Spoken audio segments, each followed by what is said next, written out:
এই ভিডিওতে এখন আমরা নবম শ্রেণীর ইংলিশ বইয়ের চ্যাপ্টার 6 থেকে লেসন 3.1 এর কাজটির সমাধান দেখব।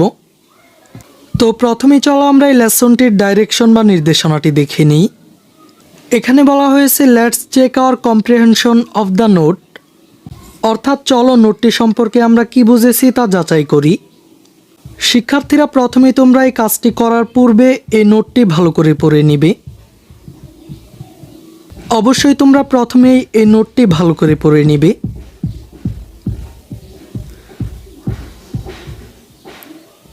এরপর বলা হয়েছে read the note again and identify the similarities and differences between block structure and point by point structure, অর্থাৎ নোটটি আবার পড়ো এবং block structure and point by point স্ট্রাকচারের মধ্যে মিল এবং পার্থক্যগুলো চিহ্নিত করো।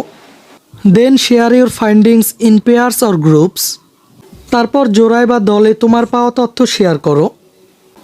You may use the following grid to record your findings, তথ্য সংরক্ষণের জন্য নিচের সারণীটি ব্যবহার করতে পারো। Add as many rows as you need, তুমি চাইলে প্রয়োজন অনুযায়ী সারি যুক্ত করে নিতে পারো। শিক্ষার্থীরা, তার মানে তোমাদের প্রথম কাজটি হচ্ছে উপরের নোটটি আবার পড়ে নেওয়া, এরপর block structure and point by point স্ট্রাকচারের মধ্যে মিল অমিলগুলো খুঁজে বের করা, খুঁজে বের করে নিচের এই ছকটিতে উপস্থাপন করা। এখানে সিমিলারিটিস মানে হচ্ছে মিল আর ডিফারেন্সেস মানে হচ্ছে পার্থক্য। আমাদেরকে block structure and point by point স্ট্রাকচারের মধ্যে মিলগুলো এই ছকটির প্রথম কলামে উল্লেখ করতে হবে, আর দ্বিতীয় কলামে block structure and point by point স্ট্রাকচারের মধ্যে অমিলগুলো উল্লেখ করতে হবে। তো চলো আমরা এই ছকটির একটি নমুনা সমাধান দেখে নিই।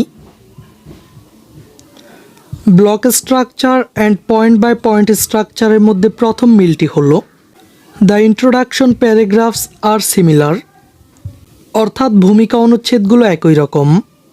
আর অমিলটি হলো the first body paragraph of the block structure talks about various features of one subject and second of the other, অর্থাৎ ব্লক কাঠামোর প্রথম মূল বক্তব্য অনুচ্ছেদ একটি বিষয়ের বিভিন্ন বৈশিষ্ট্য নিয়ে কথা বলে, আর দ্বিতীয় অনুচ্ছেদটি অন্যটির। এরপর এদের মধ্যে দ্বিতীয় মিলটি হলো the conclusion paragraphs are also similar, অর্থাৎ উপসংহার অনুচ্ছেদগুলো একরকম।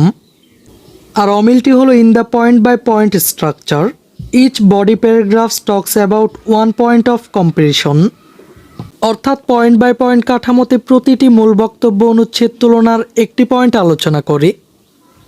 এরপর block structure and point by point স্ট্রাকচারের সবশেষ মিলটি হলো both structures talk about the similarities and differences, অর্থাৎ উভয় কাঠামোই মিল এবং অমিল নিয়ে আলোচনা করে। আর অমিলটি হলো the block structure has 4 paragraphs all together but in the point by point structure there can be more, অর্থাৎ ব্লক কাঠামোতে সর্বমোট 4টি অনুচ্ছেদ থাকে, কিন্তু পয়েন্ট বাই পয়েন্ট কাঠামোতে বেশিও থাকতে পারে। এই ক্লাসে এই পর্যন্তই। পরবর্তী ক্লাসে আমরা লেসন 3.2 এর কাজটির সমাধান দেখব। শিক্ষার্থীরা, এই ক্লাসটি তোমাদের কাছে কেমন লেগেছে তা আমাকে কমেন্ট করে জানিয়ে দাও। আর পরবর্তী সকল ক্লাসগুলো নিয়মিত পাওয়ার জন্য চ্যানেলটিকে এখনই সাবস্ক্রাইব করে রাখো। আচ্ছা, ঠিক আছে। Bye bye, tata, good bye, Gaya.